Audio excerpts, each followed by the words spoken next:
Hi, Vafa here with another Lightroom tutorial. In this video, I'm going to show you how to export your photos.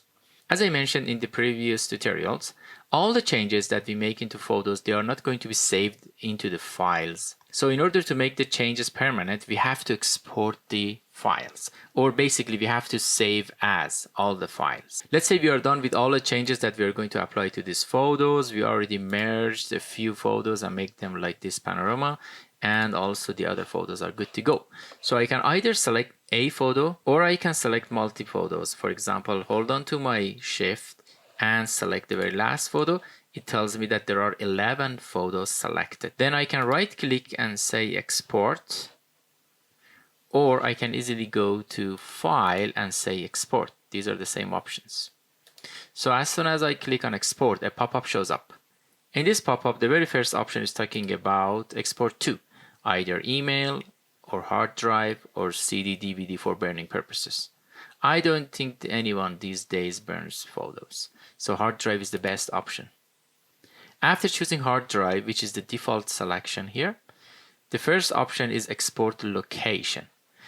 I can either specify a folder or put them in the same folder that the original files are existing, which is not a good idea because it makes that harder to find the photos later on.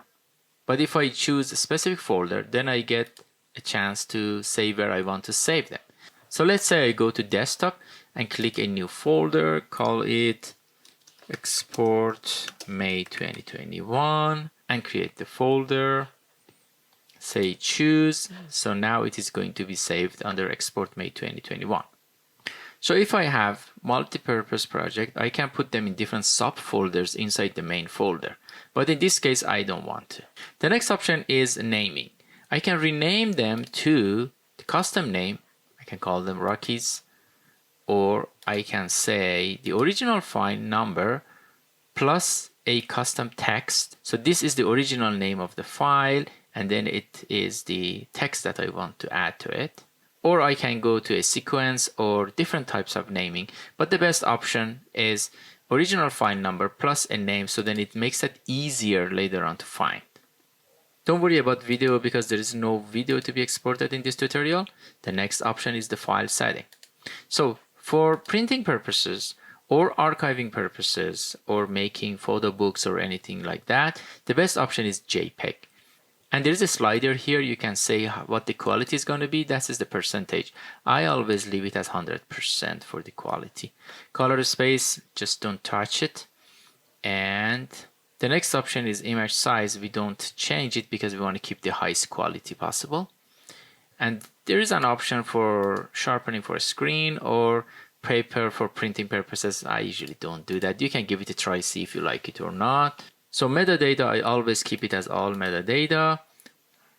Watermark is not important for this export today, but if you are sending files to your customers, so before you give them permission to print them, it's better to make a watermark there. And when it is done, you can say do nothing or show in the finder. I keep it as show in the finder.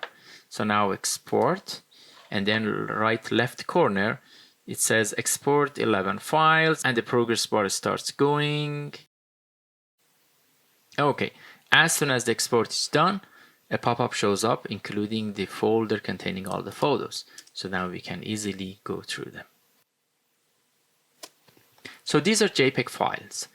So it means that they don't have all the details saved. If in the future we want to get back to the photo and make more changes or make them like cropped for different printing purposes, we cannot do that with JPEG files. The best option is to save the files as a better format like DNG. So I right click and I say export again, but this time rather than JPEG, I would choose DNG. So DNG gives me the option of compatibility. I usually check the latest one, and full size is the best option. DNG files contain all the details and all the changes and edits that you already made to the photos.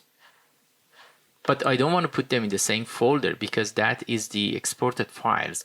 These are kind of raw files. So I get to choose another folder. So I go to desktop, new folder, say raw files. May 2021, for example.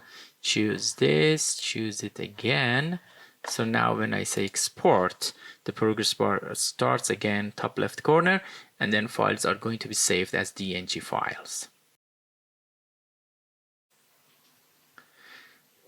Again, pop-up shows up. This time it took longer because files are bigger. When you look at the files, you see 150 megabytes, 22 megabytes, 25 megabytes.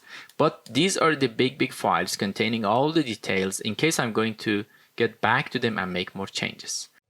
So that was all about exporting your photos for archiving or printing or sharing purposes.